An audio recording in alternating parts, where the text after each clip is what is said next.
Hello, everyone. I'm Bob Leeser with Tulsa Global Alliance. I'm Cheryl Vandenhandel, President of United Nations Association of Eastern Oklahoma. Welcome to everyone, and thank you for joining us for today's discussion, which is a joint program of the two organizations. I hope you're all doing well and staying healthy.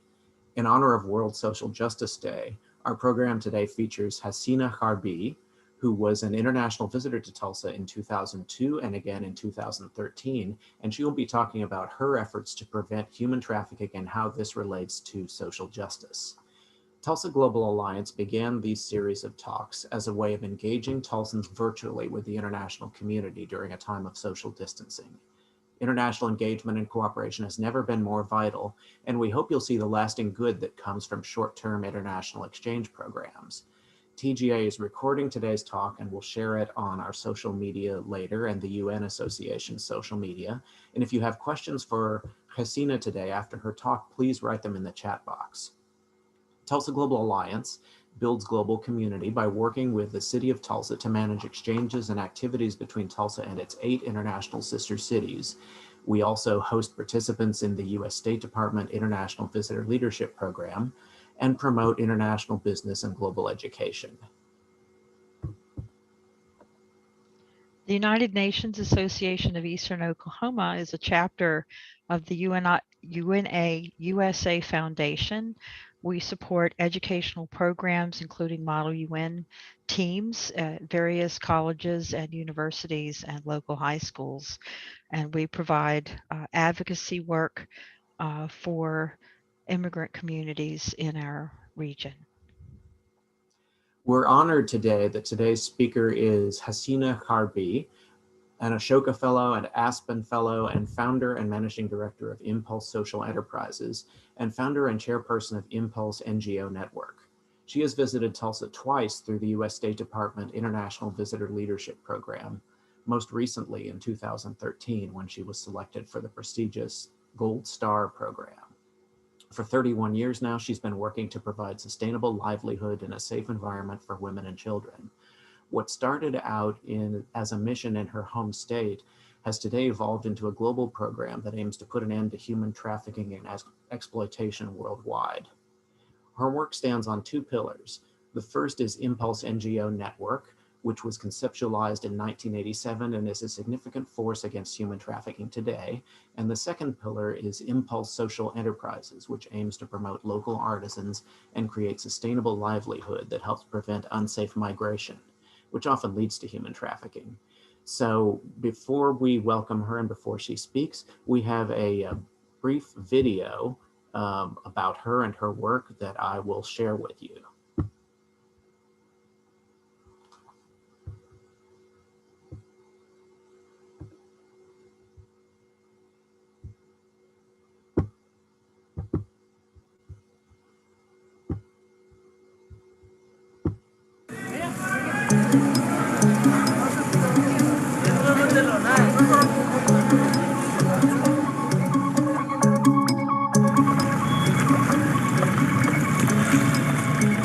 I dream to dance with the tide.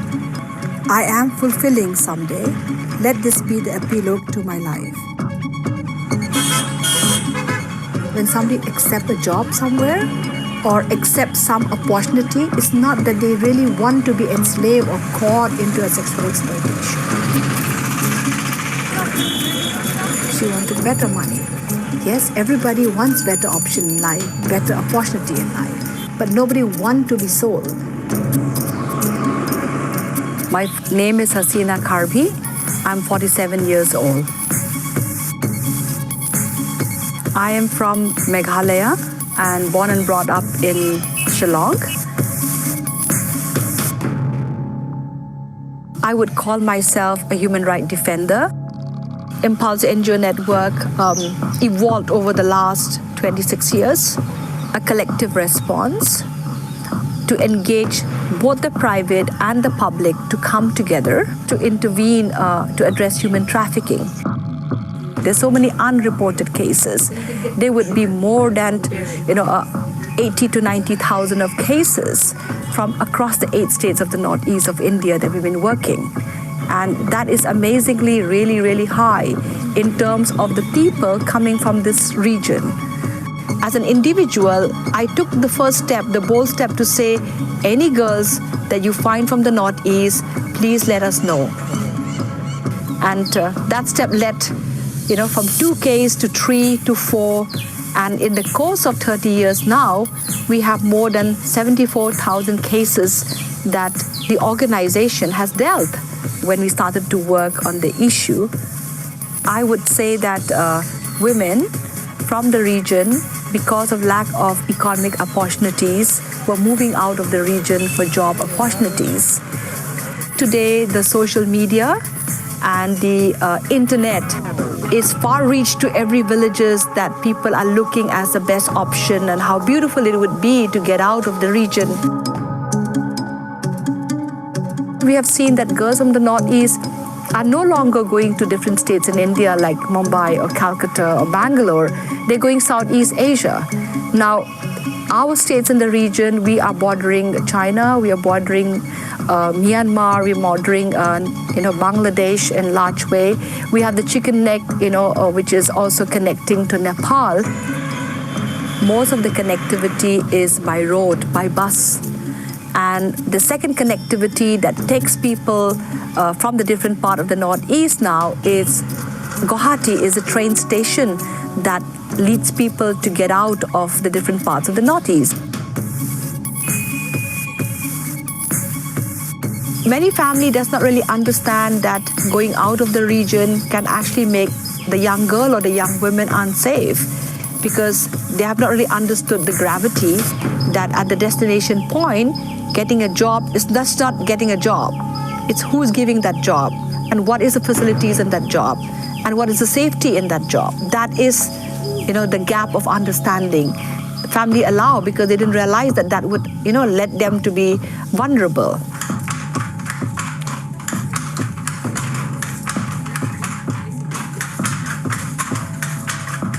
There has to be economic opportunities in the spaces that women and girls come from, whether we are talking about a rural context or we are talking about an urban context, because that is an option where economic viability make them have more strength, not to accept, opportunities outside which will make them vulnerable. The secret of my success is identifying change makers in the respective communities that we work, whether it's states in the Northeast, the neighboring countries, championing their leadership to accept that we can collectively come together to address the issue of human trafficking.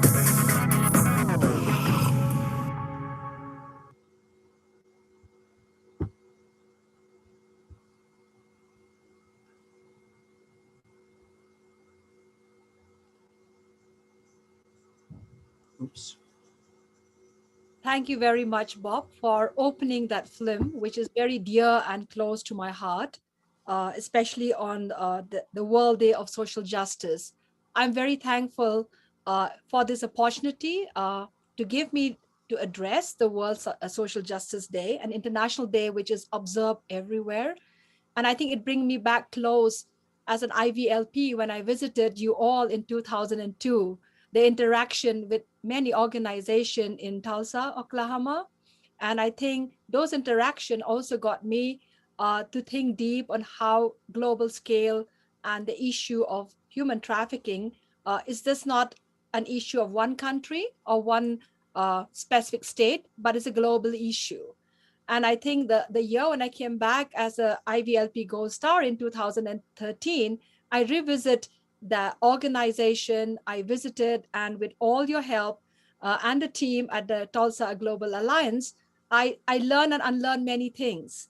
And here I am talking to all of you today and talking it deeply that when we talk about social justice, what are we really talking about? I think at a global space today, we are seeing that migration has become a global problem.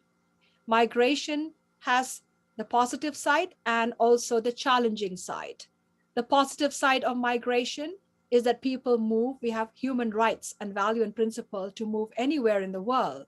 But the challenging side is vulnerability of people who lack the opportunities of economic development, who lack the understanding, and who are vulnerable because they have not much choices. And that's how they get enslaved in search of the employment and livelihood. And this is happening on a global scale. So it's not that developed countries don't have problems of human trafficking. I mean, whether it's developed or underdeveloped, the scale of human trafficking has brought to light that vulnerability is at every level. And human trafficking is a global business. It is a business that actually enslaves people in the 21st century. And it is an issue that is of global concern. Many countries in the world has worked towards addressing it, especially those countries who have signed the UN protocol that engage them to be responsive and to act upon social justice issues, which is human trafficking, and also to ensure that if women and girls has to be safe, we need to also work on poverty alleviation. Program on poverty alleviation is a needed aspect of a global work today, because unless until we look at global, poverty alleviation, we are not giving human being the choices of employment opportunity. We are not giving a human being the choices not to be enslaved. So we have to understand that when we talk about human trafficking, vulnerability happen because people don't have choices. That has been my experience of 30 years. Along with it, social justice is a human right issues. Now we cannot underestimate that every human being who migrate should be enslaved. They have to actually be also having the protection where legal laws and framework of various countries has to be strengthened. Now, when we talk about strengthening the process of legal laws, I very much work with the US State Department over the years, and they have been very, very supportive of the work that my organization work in Southeast Asia, especially on trafficking in person.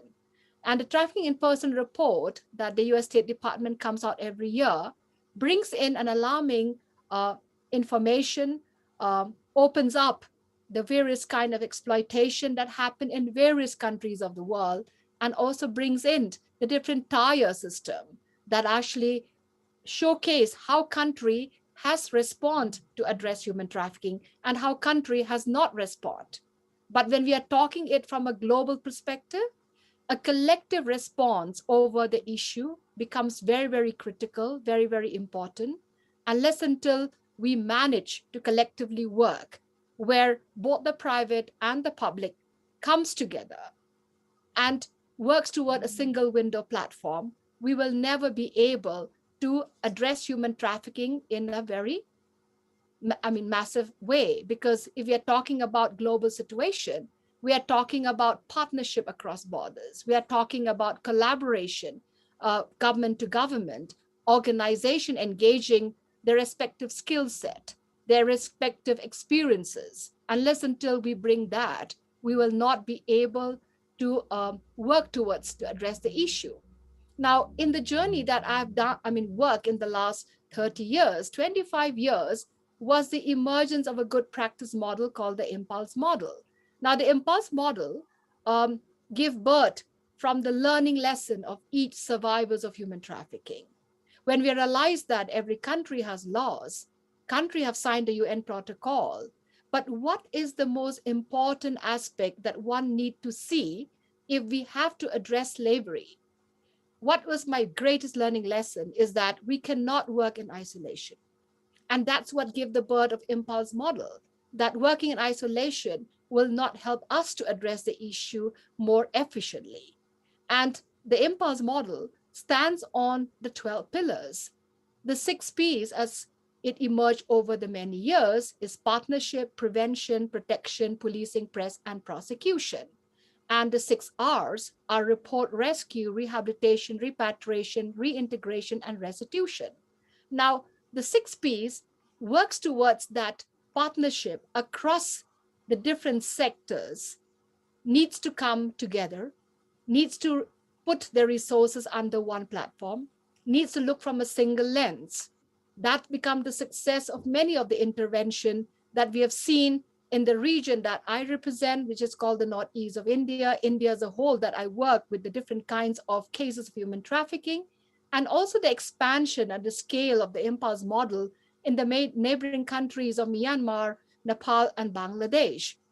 Now, along with it come scaling deep of the model to intervene a collective response, a response of understanding that capacity building is a necessity, is an ongoing process, scaling up, looking at the different policies, that these policy needs to be amended over time. And I think UN give a directive in those amendments for different countries. The necessity that every country has to sign the UN protocol to be responsible in order to address human trafficking. Then only will be able to achieve social justice. Scaling out is sharing innovation that has worked, that is workable, so that we don't reinvent the wheel. That's what the whole impulse model was conceived. And the way it got conceived, it was based on case to case. But over time, we have seen that human trafficking has become more challenging. Today, human trafficking issues, the scenario of human trafficking is no longer issues that happen from one village to another village in a country like India and our neighboring countries in Southeast Asia, but it's also happening over online. How human trafficking is taking shape in the most dynamic way, that sometimes it's becoming more difficult to address the issue unless we advance ourselves to understand that the online platform technology has also brought good initiative around the world, but it's also brought challenges where people are becoming more vulnerable if they're using technology platform, and how girls are being trafficked using online platform, how they're being duped, how we have seen that the dark web is actually operating globally today, where human beings are sold, enslaved to an online situation where we are using our social media spaces, we are using the online platform to communicate to the world. But we also have the challenging side that the same online platform, the same media platform that is engaging better communication and better network is also bringing vulnerability of the people who are less aware about the challenges that technology platform can dupe young people, can entrap young people into an online exploitation. So the years of experience is that when we talk about slavery, we need to work together. We need to see that it's just not about addressing human trafficking from rescue point of view, legalities and prosecution. We also have to see at the economics of region from where the girls are migrating, from where the women are moving out. So if we are going to ensure that economic support system is being built across, then we are also giving women choices not to migrate unsafely. So it has to be a balance on the way we look at the issue of human trafficking. If we are looking at from the lens of a social action, or if we're looking at from why we need to ensure that the economic situation needs to be improved. In the journey of many years and COVID-19, it has brought another realization of the impulse model, where we went beyond the creation of livelihood, where we went beyond to give resilience market to women and girls who are actually ensuring that the livelihood is being improved so that they have choices not to migrate under the impulse social enterprises. But at the same time, we're looking at ecology and economy as a way of engaging the whole climate change issues, environmental issues, and understanding that they all need to coexist. So livelihood cannot be working in isolation. It has to look at the environment. It has to look at the issue of climate change, because when we talk about the issue of ecology, we are also talking about how climate change shifts the whole process of how people migrate, how the whole ecology, when we're talking about ecology, we're also talking about floods, and we're talking about erosion that happen in many places. We're talking about situation like countries like Bangladesh that I work with, every year the floods that pushes people to migrate, pushes people to be unsafe. You know, there are many countries that face natural calamities. So natural calamities has an after effect, which is vulnerability of human trafficking. So if we have to address the issue of human trafficking in today's context, looking at innovation that works, innovation that can really bring initiative to address human trafficking in a much stronger way is something that we have undertook through a co-creation model of the Impulse Model Prevention and Rural Futures Initiative. And we look in terms of building local economies, along with the livelihood initiative for the communities as a whole, the family as a whole, and taking the center stage of women participation in leadership so that they have choices not to migrate unsafely. And with that, I would like Bob to open the other video to everybody.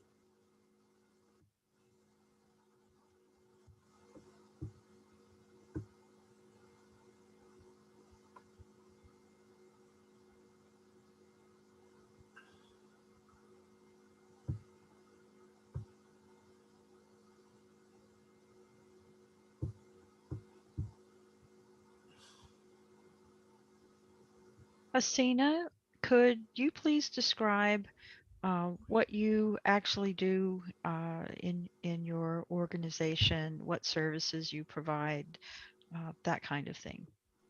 All right. So Impulse NGO Network, being a 30 years old organization, operates on the 12 pillars, which is the Impulse model.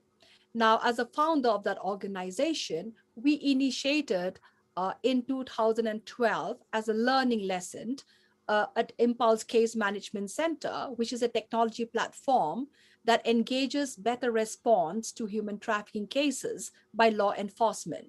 So the 6 R's, which is report, rescue, rehabilitation, repatriation, reintegration, and restitution, is the full circle of engaging service providers who are providing services to survivors of human trafficking, engaging the law enforcement to respond to cases being reported. In our country, we have anti-human trafficking units. These are special units that's run by the law enforcement. We help them facilitate the action from end to end of every cases of human trafficking that is being reported.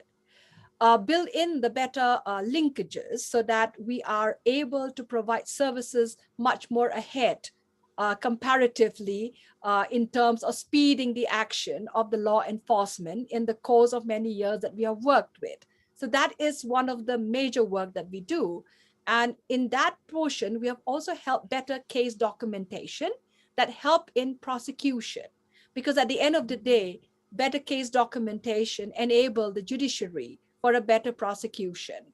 And that bring in systematic approach of the service providers who are NGOs, who we call them the networking partners, that provide services at the time of repatriation, at the time of rehabilitation, or when it's coming to reintegration.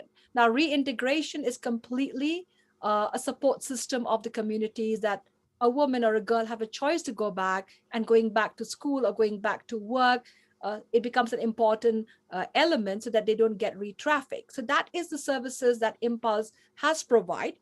We used to do a direct intervention in the beginning, but in the course of time, we realized that we have to bring in service providers under one umbrella. We have to have a single window approach. We have to engage the law enforcement and the government to work together, because then only we'll see a wider change. And that becomes one of the most efficient way of collective leadership, in scaling deep on action towards human trafficking. Thank you very much, Hasina. And now I do have another video to share.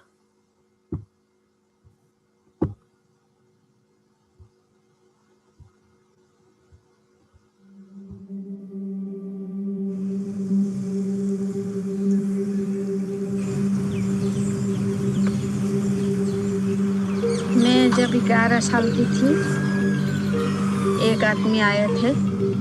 माँ ने मुझे बोला है कि मुझे उसका साथ जाना है।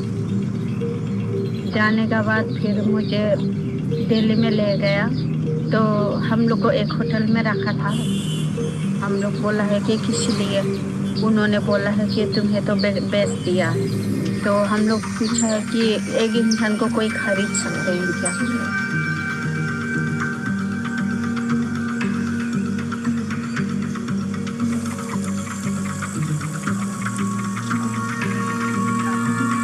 एक पुलिस वाला से मिले थे, तो एक पुलिस वाला को हम सारे बात बताया था। फिर वो छापा मरवाने के बाद फिर मुझे थाना पे लेकर आया।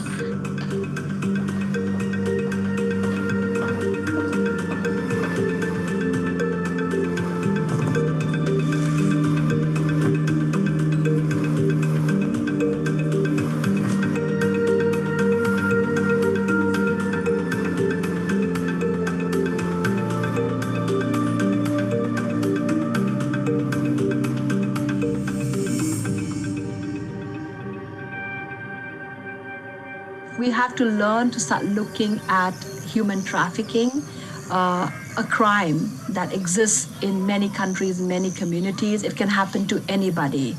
Now, today, even people coming from middle class family, sitting in their own home, can be highly vulnerable when they're moving for employment opportunities. The migration has been unsafe to many, many, many thousands of women.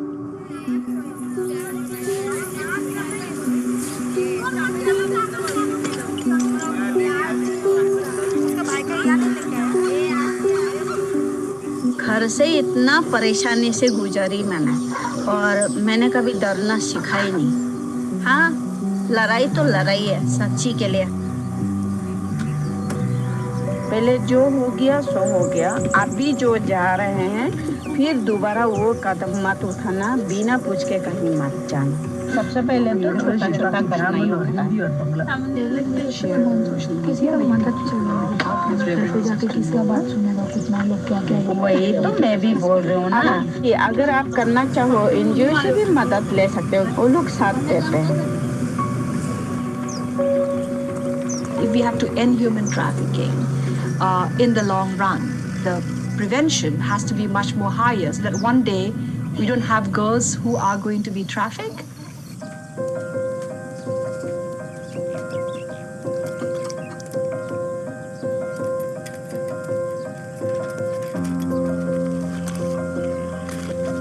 बहुत आदमी जो काम देने के लिए गांव-गांव में जाया किया था, काम तो बहुत अच्छा से दिखाता है, लेकिन जब बाहर जाता है तो आप तो पता है असम से इतना ट्रैफिकिंग हो रहा है, तो उस तरफ से आप अवेयरनेस दे रहा है। कोई गांव में जाकर तो बोलता हूँ बाहर मत जाओ, तो न्यूज़ खुलेगा तो ऐसे ही न्यूज़ आता है, गांव में काम करो, घर में काम करो, कुकिंग करेगा तो पैसा भी मिल जाएगा घर में।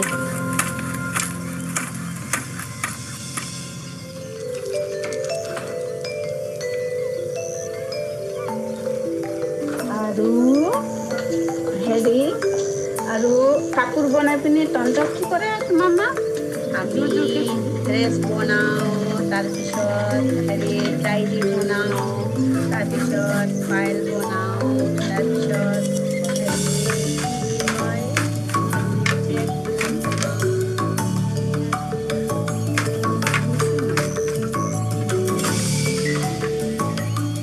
बाहर नहीं जाकर क्यों ना हम घर पे ही कमा लें। अंदर से मतलब मजबूत होते हैं कि ऐसा महसूस होता है कि खुद कमा रहे हैं, ऐसा अपने आप को गर्व होते हैं।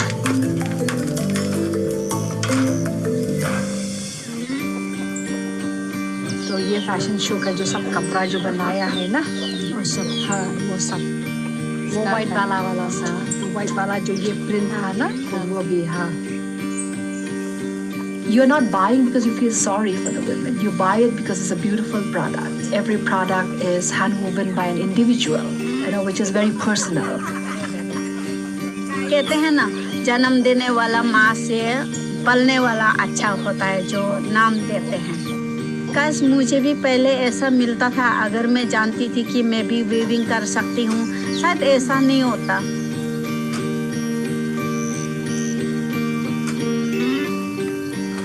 It's for me, it became a journey that this cannot happen. How can another human being is a slave to another human being? That is something I will work towards ending.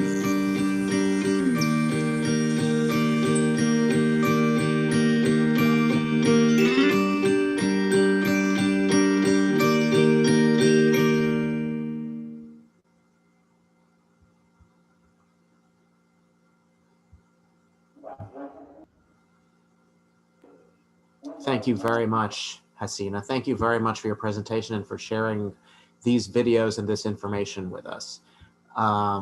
We would like to now open it up to questions from our audience. If anyone has one, either write it in the chat or raise your hand and we'll address your question.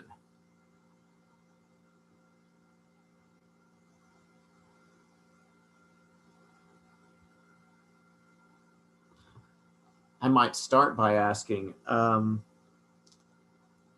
what would you advise Americans who have a passion for human trafficking prevention to do at the local level to get involved in working on this issue?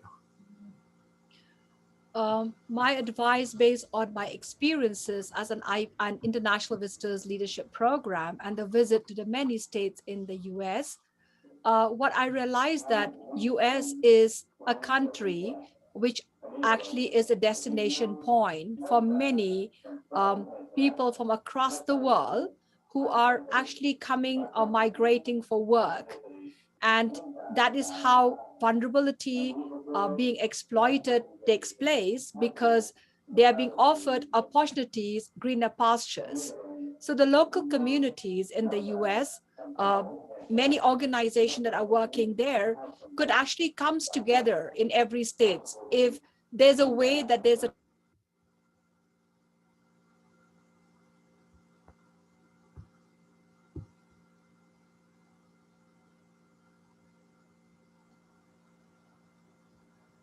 Hasina, are you still there?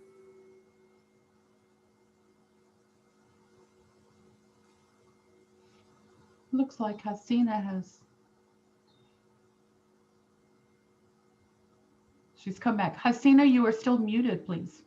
Okay, so in response that the US citizens, nonprofit organization that works in the US can actually come together. And I know that there are toll-free numbers that actually ensured reporting. So if those numbers get activated maybe centrally in a US state, and all organizations can report any kind of vulnerable women and girls who are actually being brought to the US as migrant, but then get enslaved or get trafficked. It will be the first way of responding, from a global perspective, because US receive many people from around the world.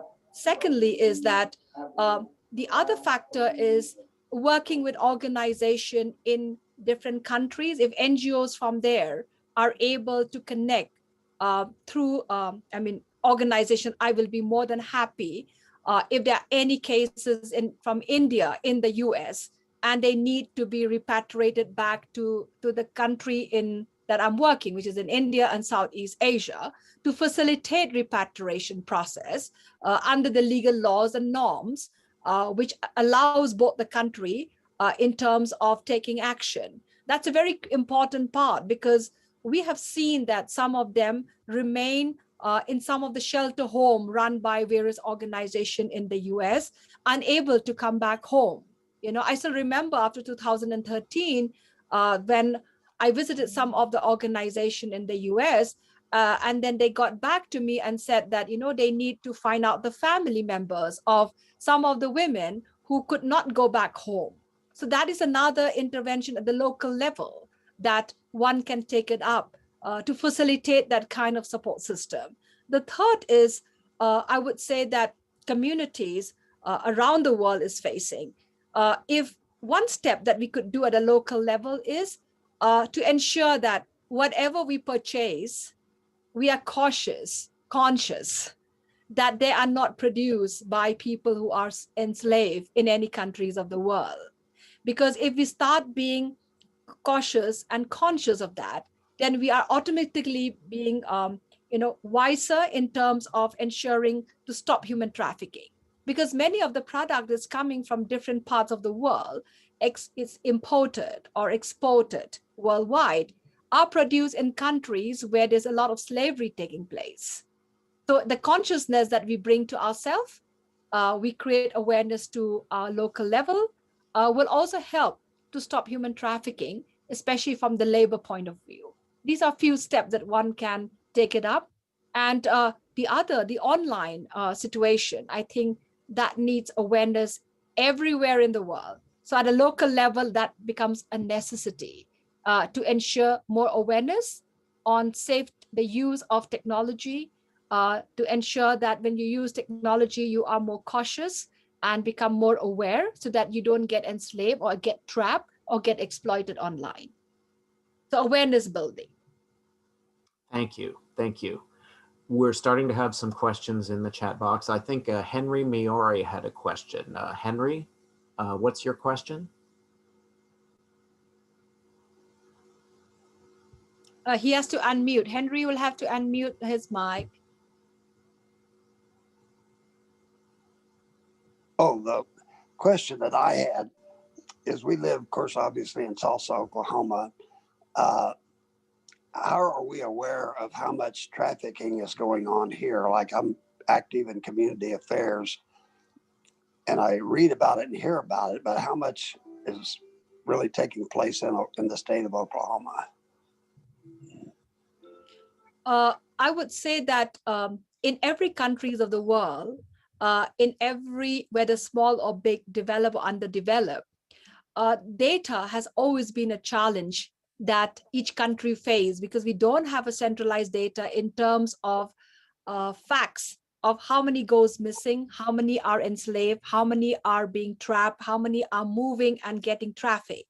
So the most simplest way of our learning lessons, I mean, my own individual learning lesson through the organization that I represent, is that communities, if you are involved in any community activities in Oklahoma, maybe having talks about how human trafficking takes place, as a weekly talk or a monthly talk, that create awareness so that people are aware on the kind of human trafficking is happening globally, trends, and where should they report.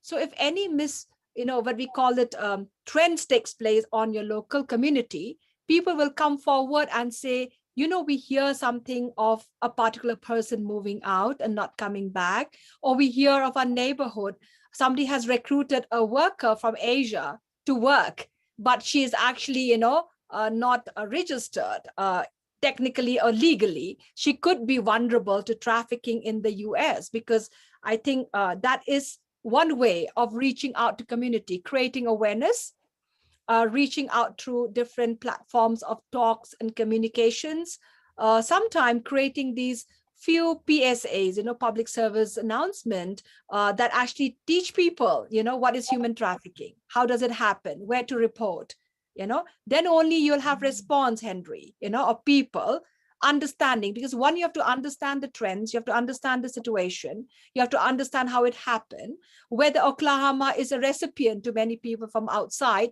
who could be vulnerable in the state, or who could have people moving out of Oklahoma, looking for jobs, or there could be online situation that people are facing and they don't know where to report or whether to register that particular case. So encouraging people to speak, through the various network and platform helps always to start talking about the issue and engaging, so that you will come to know whether you have cases or not. That's the best way we have practiced at many, many levels in many, many parts. Thank you for your response.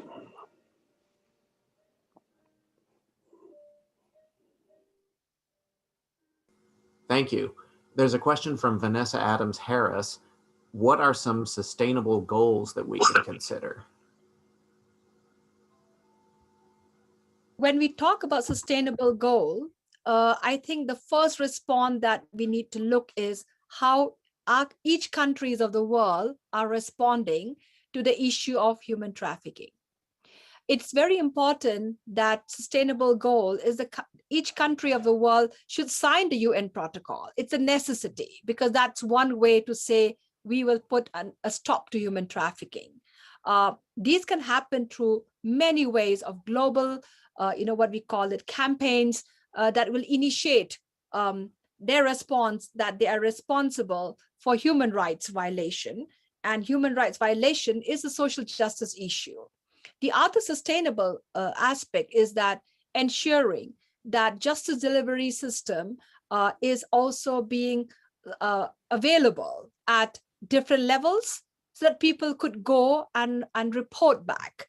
And then that can only be created on a collaborative effort between the state and the nonprofit sector working collectively together. And looking at good practices that has worked and getting those replicated is another way of sustainable action instead of reinventing the wheel. I mean, we always look towards the factor that state respond to a good practice. These become sustainable because then they are not intervene in an ad hoc manner, but they have a goal that is already being designed through good practices. Thank you. Kathy Smythe asks, do you also partner with entrepreneurship organizations to teach starting and running a business? Yes, we basically impulse social enterprises. I think the closing video that talks about our survivor who opened my eyes that if we have to prevent girls from unsafe migration and getting enslaved as what happened to her, then we need to uplift entrepreneurship at the base so that at the source people have choices not to migrate unsafely. And that's what exactly Impulse Social Enterprise, a hybrid model, initiated in engaging our rural population who actually have traditional skill. So we actually capitalize traditional skill in the region that I come from, ensuring in making them entrepreneurs so that they are able to have a consistent market through the Impulse Social Enterprises, where we centralize raw material distribution, and making them entrepreneurs so that they have a better economic livelihood support. And in the course of work now, we are also looking into ecology and economy through an entrepreneurship which is much more holistic, looking from agroforestry, forest resources, making them entrepreneurs so that people have sustainability at the source. And we are looking at globally now in engaging that other entrepreneurs across the globe can be people who support, product produced by vulnerable communities who are actually trying to build a livelihood, because that will be a chain that one entrepreneur is producing who are from a vulnerable community. Another entrepreneur is helping to market that in a global space where we're making conscious customer coming along in buying beautiful products, but at the same time ensuring that the entrepreneurship value and ecosystem is more conscious. It's participating on the social justice. Thank you. We have several messages in the chat here with just some additional information about the situation in Oklahoma from Denny Bloom. Oklahoma has an anti-trafficking coalition and she serves on it, and the coalition meets in Tulsa and consists of service providers as well as law enforcement. And she teaches a course on human trafficking every spring at Oklahoma State University. Oklahoma has a trafficking problem. It is everywhere. Then Vanessa Adams Harris has shared a news story from last September about Oklahoma's human trafficking crisis. We also have some links for the Oklahoma Human Trafficking Task Force Facebook page and End Slavery Now, and the Oklahoma Coalition Against Trafficking, in case anyone's interested in looking at these resources later. And Ruby Libertus also said that she has a question. Hello, thank you for your talk, and congratulations on your upcoming biopic. So some of us teach, and I was wondering what specifically you would say to students who are interested in doing more to prevent human trafficking, but are also interested in social justice. So they're majoring in social justice. What would you recommend? What would your advice be? All right. Thank you for the question. And before I get into your question, I think Demi, who have talked about the University of Oklahoma, right, Bob? It'll be very nice to have an interaction in sharing our good learning practices that we have introduced in the Northeast Police Academy in India, where it teaches law enforcement on addressing human trafficking and become much more efficient in the way they investigate. And at the same time, it's wonderful to hear that Oklahoma has, the human trafficking crisis. What we call it, a unit. That actually address human trafficking. I think it'll be a great learning of exchange as well, because that's very, very critical. Today we cannot be working in isolation. We need to exchange good practices, engagement that is happening in different parts of the world, and see and facilitate what can be improved. We'll be more than happy, to be connected to that, Bob. And to answer the question right now is that young people around the world, people who are engaging themselves in working on social justice, we need to look deeper on a social issue like human trafficking, not just from providing justice through legal framework or legal system, but also looking at how prevention activities can be innovatively designed as an economic support to actually indirectly support anti-trafficking initiative. When I use that word support indirectly, what I'm saying is that it's so critical that there are economic livelihood at multiple levels, a chain of economic livelihood that look from the lens of a social justice delivery system, so that whatever economic livelihood is being provided, we are looking at it from a human right perspective. That is an initiative that automatically gives choices in addressing violation of human trafficking.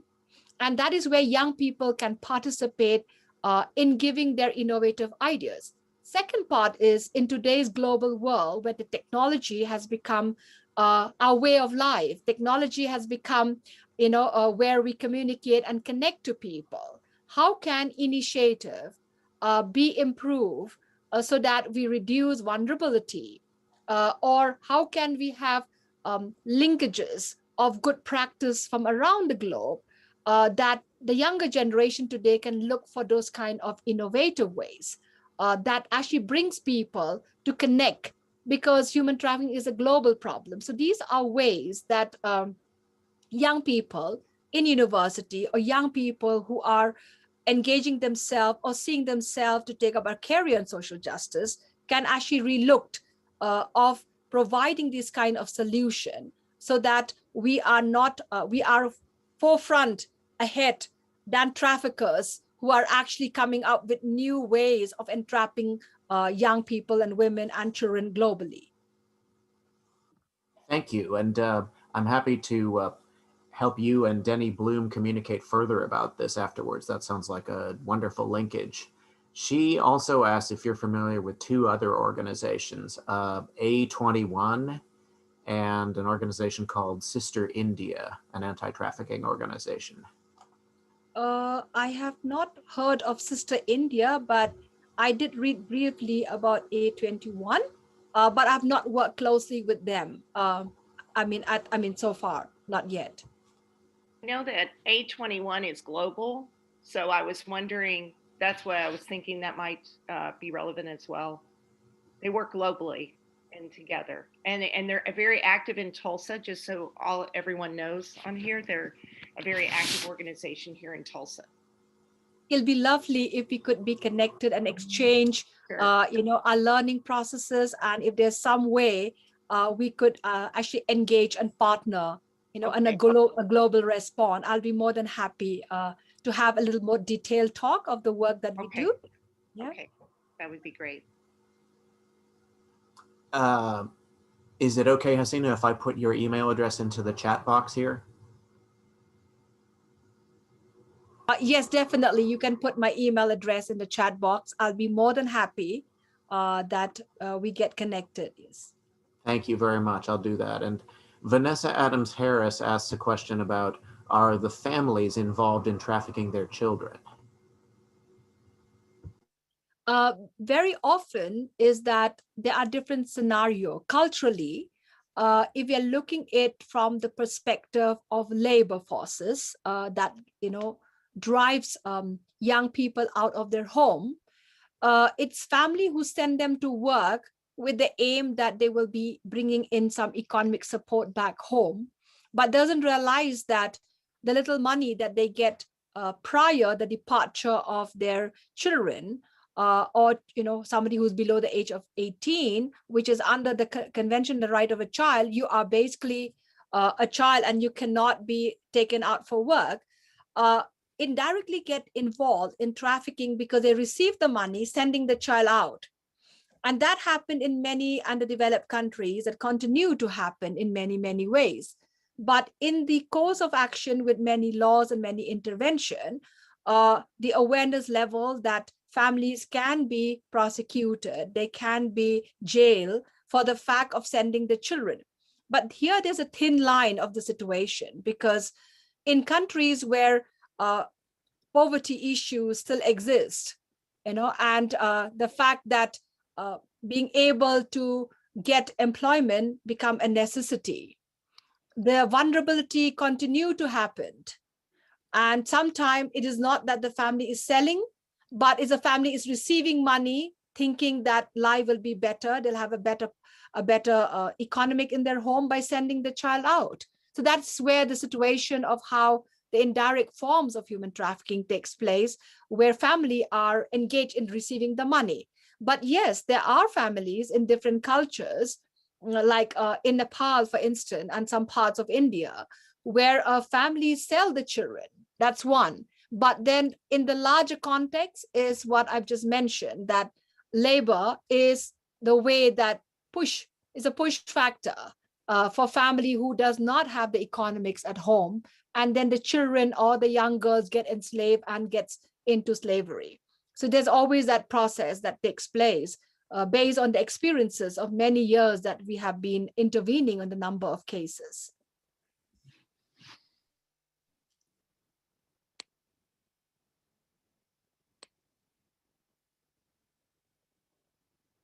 Another note from Demi about her human trafficking prevention group meets Monday nights at 7:30 and guest speakers every Monday. If anyone is interested in joining, please feel free to email her.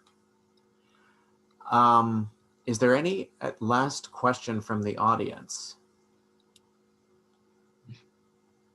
She says she'd love to have you as a speaker too.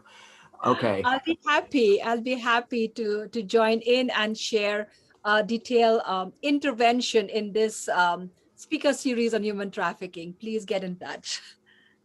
Here's a question from Vanessa Adams Harris, and this might be the final one. How can we try to address the vulnerability of the families? Vulnerabilities of families happen mainly in countries where the economic drop or migration is high. Whenever there's a high migration in any parts of the world, in countries that has a force factor of working outside that particular country, it is, I would say it's one way of how people get enslaved. So if we have to address vulnerabilities of families, is strengthening the economics of those families. Now, strengthening of economics of families will differ from country to country. I would say economic activities from country to country. If we are talking about countries like India and Southeast Asia, where I work, then economic viability has a lot to do with the rural economy, from where they come from, ensuring that we are bringing them with a market access, ensuring that there is local economy that help them not to migrate unsafely. But if you're talking about countries that is already very developed, it's also looking at what kind of employment opportunities, so that there are ways of supporting those families not to send their children or force the children to look for opportunities that will make them vulnerable and enslaved. Thank you very much. Do you have any final thoughts for us before we finish today? First and foremost, I would like to thank each one of you. And thank you, Bob, for getting me to speak to everybody, and this collaboration of both your organization today to get me to address a wider audience and creating linkages. Secondly is that what I wanted to say, that if we are talking about global slavery, then we need to also have collaboration at a global level. And I think I was just, so happy to hear back Itu, talking about how we can really facilitate and discuss things, because it's important. Every talk should not just end with one person speaking, but if we can give one step ahead of a collaboration, then we are making one more larger impact, because we are connecting to communities, individual organization that are working to address the same issue that is very dear to me and dear to many more who feel that slavery has to stop. So it's very critical to bring partnership across board, and partnership can only happen if we have a wider reach. And I'm so happy to be part of this talk today. Well, thank you very much for taking the time to join us today. We're very honored to have you with us virtually, and thank you for demonstrating the lasting power of citizen diplomacy and social justice. We appreciate everyone who's joined us today, and if you enjoyed this event, please follow Tulsa Global Alliance and the UN Association of Eastern Oklahoma on social media. You can subscribe to Tulsa Global Alliance's newsletter through our website for news about future programs. If I could ask everyone to just briefly unmute yourselves, and let's give a round of applause for Hasina.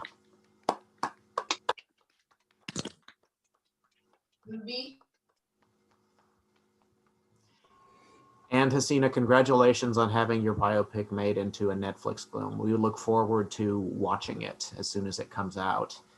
And everyone, please be safe and have a wonderful day. Thank you, everyone. And greetings from India to all of you. And I hope to connect soon. Thank you very much.